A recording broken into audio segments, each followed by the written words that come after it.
लोकसभा बांसगांव गोरखपुर जिले के अंतर्गत आने वाली दूसरी लोकसभा सीट बांसगांव है।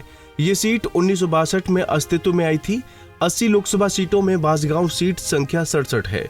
ये सीट अनुसूचित जाति के लिए आरक्षित भी है। इस सीट पर श्रीनेत राजपूतों का दबदबा है, लेकिन दलितों के बड़े नेताओं में शुमार महावीर प्रसाद यहीं से 4 बार चुनाव जीते। महावीर प्रसाद का नाम प्रदेश के बड़े नेताओं में शामिल किया जाता है। अगर बात करें इस सीट के लोकसभा इतिहास की, तो यहाँ अब तक 15 बार लोकसभा चुनाव हुए हैं। पहली बार 1962 में इस सीट पर चुनाव हुए, जिसमें कांग्रेस नेता महादेव प्रसाद चुनाव जीते। 1967 के चुनाव में एसएसपी के टिकट पर मोलाहू यहां से सांसद चुने गए। वहीं 1971 के चुनाव में कांग्रेस के राम सूरत यहां से सांसद बने।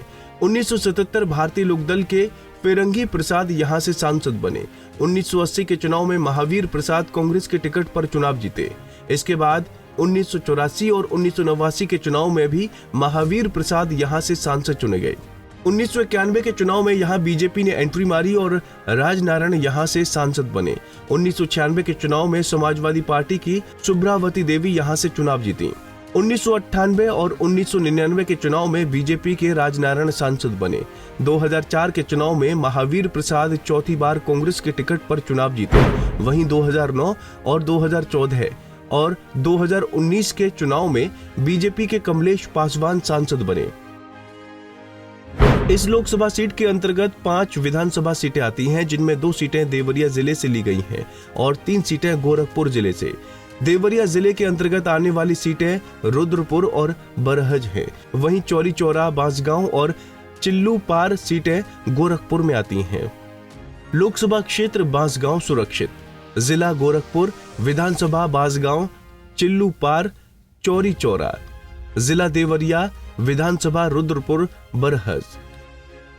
2022 के विधानसभा चुनाव में भाजपा ने सभी पार्टियों का सुपड़ा साफ करते हुए 5 सीटों पर कब्जा जमाया था।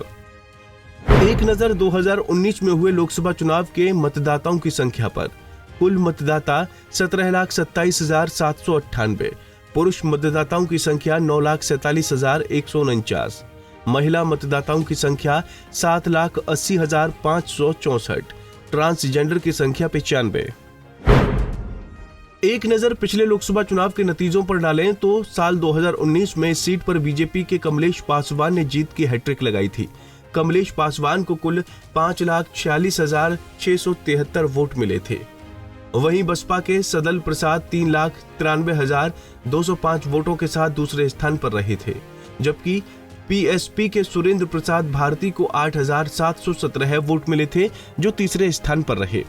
अब एक नजर 2014 के लोकसभा चुनाव के नतीजों पर डालें तो साल 2014 में इस सीट पर बीजेपी के कमलेश पासवान ने दूसरी बार जीत दर्ज की थी।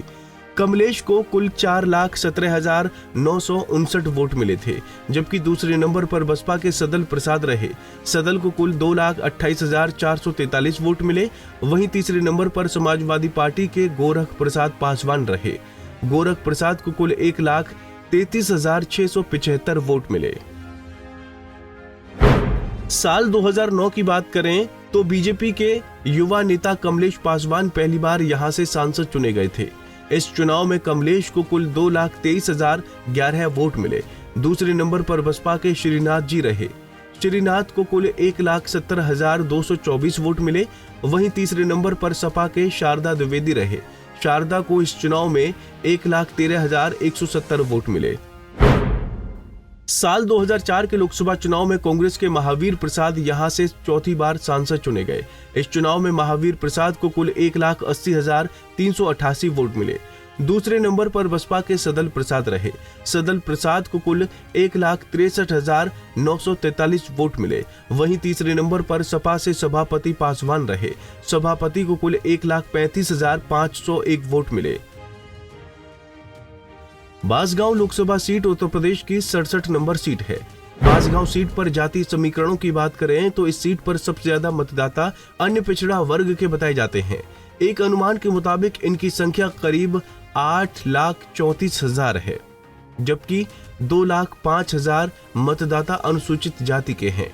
वहीं सवर्ण मतदाताओं की संख्या भी करीब 5 लाख है और 1.5 लाख की मुस्लिम मतदाता भी हैं। अनुसूचित जाति में पासवान जाति के लोग काफी मजबूत हैं। अब अगर बात 2024 के लोकसभा चुनाव की करें तो भाजपा ने एक बार फिर कमलेश पासवान पर भरोसा जताया है।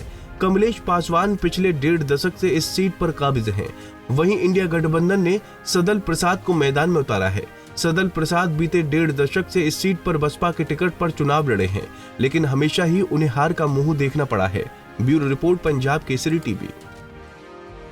हमसे जुड़े रहने के लिए हमारे YouTube चैनल को सब्सक्राइब करें और नई वीडियो की नोटिफिकेशन के लिए बेल आइकॉन को दबाएं।